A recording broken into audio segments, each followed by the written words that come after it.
اور یہ بات جان رکھو کہ اللہ انسان اور اس کے دل کے درمیان آڑ بن جاتا ہے۔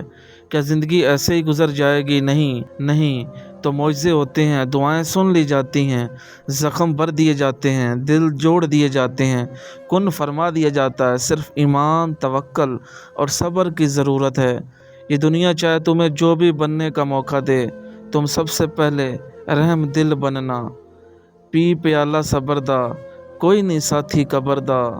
یاد رکھیں، لڑائی ختم ہو جاتی ہے، لیکن وہ سب کچھ جو آپ لڑائی کے دوران کہتے ہیں کبھی ختم نہیں ہوتا۔ اپنی مسلمان بھائی کی مصیبت پر خوشی کا اظہار نہ کرو، ورنہ اللہ تعالیٰ اس پر رحم کرے گا اور تمہیں اس مصیبت میں مبتلا کر دے گا۔ جو لڑکی کہتی ہے خود کا گھر بنانا ہے، سوچو کس حد تک اسے سب نے پرایا کیا ہوگا۔ زخموں کی گنجائش اب جسم میں تو نہیں باقی، چلو تم یوں کرو، روح کو بھی داغدار کر دو۔ اللہ کے فیصلے ہماری خواہشات سے بہترین ہیں۔ وہ دعائیں رد نہیں کرتا، بس بہترین وقت پر قبول کرتا ہے۔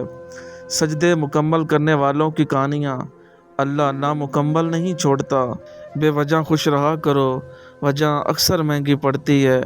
رسول اللہ صلی اللہ علیہ وآلہ وسلم نے فرمایا، کسی دوسرے شخص سے بیماری کا لگنا، الو کا منوس ہونا اور سفر کے منوس ہونے کی کوئی حقیقت نہیں۔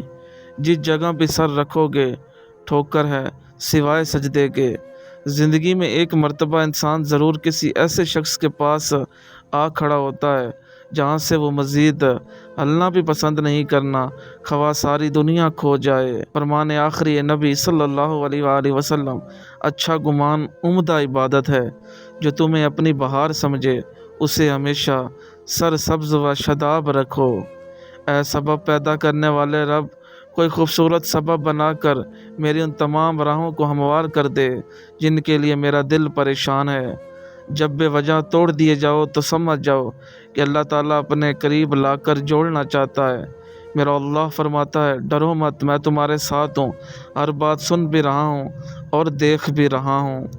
اللہ تعالیٰ فرماتا ہے، تو دل چھوٹا نہ کر، میں تیرے لیے بڑا انتظام کر چکا ہوں۔ کبھی کبھی ہم اتنے کمزور دھاگے کے چن لیتے ہیں اور ہماری ساری عمر گرے لگاتے ہی گزر جاتی ہے۔ بہن کی شادی کرنے سے پہلے یہ 3 سوال اپنی بہن سے ضرور پوچھو۔ کیا آپ اس رشتے پر دلی طور پر راضی ہیں؟ کیا آپ کے مستقبل کے خواب کیا ہیں؟ اور کیا آپ نے اپنے ہونے والی جیون ساتھی سے اپنی ترجیحات پر بات کر لی ہے؟